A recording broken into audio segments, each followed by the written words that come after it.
अस्सलाम वालेकुम नाज़रीन, मैं आदिश राजी, तुसी वेखदे पे हो जनाब पंजाबी पॉइंट। तो जनाब अज की बड़ी जी गुफ्तगू है ना, वो सब तो पहले तो मैं अपने इदारियां दे बारे थोड़ी जी गल करांगा, क्योंकि साडे इदारे जिहड़े हैं वो जनाब साडे पाक फौज के जिहड़े जवान हैं इस सर्दी दे विच असी बाहर खड़े हुए ने, साडे हाथ सुन्न हो जाते हैं। पहाड़ों के बर्फबारी के विच सरहदां की हिफाजत करके सानू सुख की नींद मुहैया करते हैं। वो साडे जवान ने जिहड़े साडे वास्ते दिल उन्हां दी इज्जत है, साडे दिल ते बहुत ज़्यादा कदर है। असी उन्होंने इतनी इज्जत दे नाल, इतनी अदब भरियां निगाहां दे नाल वेखने आ, क्योंकि उन्हां दा एक मकाम है। उन्होंने सरहदां ते खलो के जनाब सानू सुख दी नींद दिती है। लेकिन जिहड़े लोग इदारे नूं बुरा भला कहिंदे ने जनाब, खुदारा गल कदी भी ना कही करो, क्योंकि पाक फौज है तो पाकिस्तान है, पाकिस्तान है तो पाक फौज है। तो बाकी गल्लां रह गई दूसरियां महंगाई के बारे, तो बाकी इस तो इलावा सियासी हालात वाक़यात जिहड़े जा रहे हैं ना, उस दे बारे में छोटी जी गल करांगा। जनाब महंगाई तो जी है वो तो बिल्कुल उत्थों तक पहुँच गई है, मेरा ख्याल है गरीब में तो सर्वाइव करना बड़ा मुश्किल हो गया। गरीब के हालात इत्थों तक चले गए ने जनाब, एक गरीब बंदी तनख्वाह अगर 30-35 हज़ार है ना, और अगर मकान किराए ते रेंट ते, तो उन्होंने जनाब हर महीने कुछ ना कुछ कर्जा चाह के तो फिर जाके पूरे महीने की सर्कुलेशन सही करता है, वह बजट सही होता है। तो यो ही मैं कहना जनाब वाला साढ़े इदारियां नूं चाहिदा है, साढ़े हुक्मरानां नूं चाहिदा है भी लोग गरीब लोगों के बारे सोचन, गरीबों की तनख्वाहां वधावन। गरीब जिहड़ा खुशहाल होएगा तो पाकिस्तान खुशहाल होएगा, मजदूर खुशहाल होएगा तो पाकिस्तान खुशहाल होएगा। इत्थे तो भाईजान पाकिस्तान ही मजदूर नूं किसी खाते लोग पाते ही नहीं हैं, गरीब नूं तो सलाम तक देना लोग गवारा नहीं करते। वो कहते जी गरीब है यार छड्डो यार, वो अगर लाख रुपए की गल करेगा ना, एडी वड्डी कीमती गल भी करेगा तो लोग उन फॉलो नहीं करेंगे, तवज्जो ही नहीं देंगे, क्योंकि गरीब है। गरीब एक लफ्ज़ जिहड़ा ना बहुत अल्लाह पाक की नज़र तो बहुत अच्छा लफ्ज़ है, बड़ा अच्छा है। रसूल पाक नूं गरीब ही पसंद हैं, क्योंकि रसूल पाक हज़रत मुहम्मद सल्लल्लाहु अलैहि वसल्लम ने फरमाया सी माशाअल्लाह ने मेरे अल्लाह मेरे गरीबों के नाल उठाएं। लेकिन इन लोगों क्यों गरीब पसंद नहीं यार, समझ नहीं आती। असी किस चीज़ के मुसलमान हैं? असी ला इलाहा इल्लल्लाह मुहम्मद रसूलुल्लाह पढ़ने वाले हैं, लेकिन साढ़े काम वेखो, असी जनाब वो चीज़ां जिहड़ियां रसूल पाक ने फरमाइयां ने असी पसंद ही नहीं करते उन्हां चीज़ों। रसूल पाक ने फरमाया बेवा जिहड़ियां उन्हां दे वास्ते सोचो, यतीमां दे सर ते शफकत दा हथ रखो, मस्कीन वास्ते सोचो, गरीबां की मदद करो। लेकिन असां जनाब गरीबां नूं नेड़े ही नहीं लगन देंदे, असां गरीबां नूं सलाम तक देना गवारा नहीं करते साडे लोग। असी अपनी अखां नाल मनाजिर वेखदे रहने हर टाइम।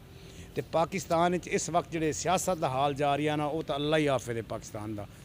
पूरी 76 सालों की जितनी जिंदगी असी अपनी ज़िंदगी वेखिए, साड़ी जितनी ज़िंदगी आई है 76 सालों की, जो पाकिस्तान पिछली गुजरिया अरसा इस दे विच जनाब वाला असी कदी नहीं सुनिया तो ना कदी वेख्या है इस तरीके कदी हालात होए होवे जनाब। जदों भी कोई पार्टियां इलैक्शन ते उठदियां ने जनाब, उन्हां वास्ते यानी कि हालात पैदा किए जाते हैं, उन्हां वास्ते सहूलतां पैदा कीतियां जांदियां। इलैक्शन लड़न वास्ते जनाब वाला हर पार्टी नूं मैदान उतारन की इजाजत दी जाती है। उतरता है मैदान अपने वोट जिहड़े उन्होंने लैके तो इलैक्शन जित के मैदान आ जाता। जमहूरीयत का नाम ही यही है, असी नां दे जमहूरीया, सिर्फ साडा इस्लामी जमहूरीया पाकिस्तान है, लेकिन असी नां दे सिर्फ जमहूरीया, बाकी इत्थे जमहूरीयत वाला कोई चक्कर नहीं है। समझ नहीं आ रही इस मुल्क नूं किस दी नज़र लग गई है, किस बद नज़र की नज़र लग गई है, जो हालात इत्थों तक पहुँच गए हैं। हर बंदा ही परेशान हो गया। यकीन मान जाओ हर बंदा सुबह उठता है उन सिर्फ एक ही सोच होती है, यार मैं बच्चों को किस तरीके रोटी खिलानी है, मैं नाश्ता किवें कराना है, दोपहर की रोटी किस तरीके खिलानी है, शाम का खाना किवें मैं मुहैया करना है बच्चों वास्ते। देने वाला तो मेरा राज है कि अल्लाह, लेकिन इंसान नूं अल्लाह ताला ने अशरफुल मखलूकात बनाया है। जेडे अमीर लोग हैं उन्होंने चाहिए गरीबों वास्ते कुछ सोचना। गरीब लोग बेचारे परेशान होकर रह गए हैं, हर बंदा बेचारा ज़हनी मरीज़ होता जा रहा है, क्योंकि इंसान को जो पैसा नहीं होगा, महंगाई इतनी है। बिल जोड़े ने जनाब पहले बिजली के इतने बिल आते रहे हैं, हुण जनाब वो गैस के बिल शुरू हो गए हैं।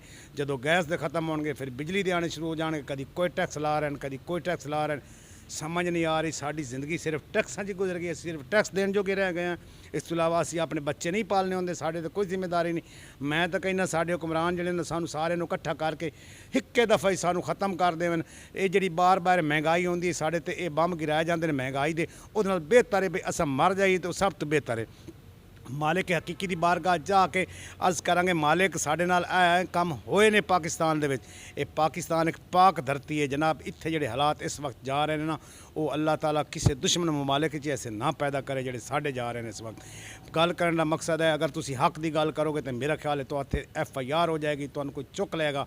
ਲੇਕਿਨ ਮੈਂ ਕਹਿੰਦਾ ਅੱਲਾਹ ਤੋਂ ਡਰਨਾ ਚਾਹੀਦਾ, ਸਿਰਫ ਰੱਬ ਦੇ ਅੱਗੇ ਸਜਦਾ ਕਰਨਾ ਚਾਹੀਦਾ, ਉਹਦੀ ਜ਼ਾਤ ਤੋਂ ਡਰਨਾ ਚਾਹੀਦਾ ਜਨਾਬ। ਸਾਡੇ ਇਦਾਰਿਆਂ ਨੂੰ ਚਾਹੀਦਾ ਹੈ, ਸੋਚਣਾ ਚਾਹੀਦਾ, ਜਿਹੜੇ ਸਾਡੇ ਤਾਕਤਵਰ ਇਦਾਰੇ ਨੇ ਉਹਨਾਂ ਨੂੰ ਸੋਚਣਾ ਚਾਹੀਦਾ, ਇਹਨਾਂ ਦੇ ਬਾਰੇ ਕੰਟਰੋਲ ਕਰਨਾ ਚਾਹੀਦਾ ਜਨਾਬ। ਸਾਡੇ ਪਾਕ ਫੌਜ ਦੇ ਜਿਹੜੇ ਜਵਾਨ ਨੇ ਜਨਾਬ, ਬਾਰਡਰਾਂ ਤੇ ਬਹਿ ਕੇ ਬਰਫ਼ਬਾਰੀ ਦੇ ਵਿੱਚ ਬਹਿ ਕੇ ਸਾਡੀ ਹਿਫਾਜ਼ਤ ਕਰਦੇ ਨੇ, ਸਾਨੂੰ ਸੁੱਖ ਦੀ ਨੀਂਦ ਮੁਹੱਈਆ ਕਰਦੇ ਨੇ।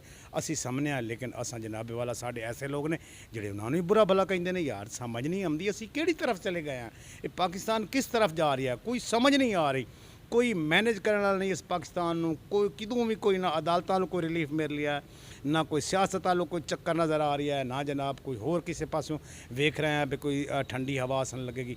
कोई समझ नहीं आ रही किस तरफ पाकिस्तान जा रही है, किस तरफ पाकिस्तान लैके जा रहे हैं लोग, तो पाकिस्तान किस दी नज़र लग गई। कैद आज़म मुहम्मद अली जनाब पाकिस्तान इस वास्ते तो ना ही बनाया, ਜਿਹੜੇ ਲੋਕਾਂ ਨੇ ਅਜ਼ੀਮ ਕੁਰਬਾਨੀਆਂ ਦਿੱਤੀਆਂ ਇਸ ਵਾਸਤੇ ਤਾਂ ਨਾ ਦਿੱਤੀਆਂ ਬਈ ਇਸ ਦੇ ਮੁਲਕ ਦੇ ਵਿੱਚ ਜਨਾਬ ਵਾਲਾ ਨਾ ਕੋਈ ਬਹਿਣ ਦੀ ਇੱਜ਼ਤ ਰਹਿ ਜਾਏ, ਨਾ ਕੋਈ ਮਾਂ ਦੀ ਇੱਜ਼ਤ ਰਹਿ ਜਾਏ, ਨਾ ਕੋਈ ਬੇਟੀ ਦੀ ਇੱਜ਼ਤ ਰਹਿ ਜਾਏ। ਹਰ ਬੰਦਾ बेचारा रो रही है, परेशान हो रही है। साडा गल करने का मकसद मेरा ये है जनाब वाला, ਜਿਹੜੇ ਅੱਗੇ ਇਲੈਕਸ਼ਨ ਆ ਰਹੇ ਨੇ, ਹਰ ਸਿਆਸੀ ਜਮਾਤ ਨੂੰ ਜਨਾਬ ਵਾਲਾ मैदान ਦੇ ਵਿੱਚ ਸਹੂਲਤ ਦੇਣੀ ਚਾਹੀਦੀ ਹੈ ਲੜਨ ਦੀ। ਜ਼ੁਲਮ ढाणे बंद कर दिए हुक्मरानो। तुहाडे अगे असी जनाब अपील करने जनाब, साढ़े जिहड़े ताकतवर इदारे ने वही मैनेज कर सकते हैं, साड़ियाँ अदालतां इस निज़ाम नूं मैनेज कर सकदियां ने इस वक्त। अगर ये हालात हत्थों निकल गए तो फिर किसी के हत्थ च हालात नहीं रहने, कंट्रोल तो बाहर हो जाएंगे हालात जनाब। साड़ी हत्थ जोड़ के तुहाडे अगे अपील करने जनाब, कोई मुल्क के बारे सोचो, गरीबां के बारे सोचो, आवाम के बारे सोचो, जिहड़े लोग बेचारे इस टाइम परेशान ने उन्हां दे बारे सोचो, ਜਿਹੜੇ ਲੋਕ जिन्हां दियां इज्जतां भैणां दियां दी इस टाइम कदर नहीं हो रही जनाब वाला। क्यों इतने असां इत्थों तक पहुँच गए हैं, किस बद नज़र दी पाकिस्तान नूं नज़र लग गई है। सानू चाहिए असी अपने आप नूं सेफ करिए, पाकिस्तान का जिहड़ा मतलब है उसनूं समझिए, ला इलाहा इल्लल्लाह मतलब समझिए। पाकिस्तान एक अजीम रियासत है, अजीम तर अजीम रियासत है। अल्लाह ताला ने इसनूं इ'यां नहीं बनाया। अगर ये चल रहा है ना हुण तक, तो ये पाकिस्तान अल्लाह दी अमर नाल चल रहा है। मेरा ख्याल है किसी हुक्मरान का कोई ये जनाब वाला कोई चक्कर नहीं है जो असी कभी जी सानू हुक्मरान ही चला रहे हैं। लेकिन मेरा सोहना मालिक जिहड़ा हुक्मरान है साडा ना, वो चला रही है, अला कुल्ले शैन कदीर चला रही है इस मुल्क नूं। इस तो इलावा कोई नज़र नहीं आ रही है इस मुल्क के बारे। कोई गल करे तो वह जनाब वाला वो मुजरिम है, जिहड़ा हक की गल करे वो मुजरिम है जनाब। मेरा बार बार थोड़ी गुफ्तगू लंबी होती जा रही है क्योंकि जनाब अगे सुनने वाले लोग इधर तंग हो जाते हैं। गल्लां तो इ'यै ने जिहड़ियां सारियां हर बंदा कर रहा है तो सुन रहा है। पाकिस्तान जिंदाबाद, पाक फौज जिंदाबाद। अल्लाह हाफिज़।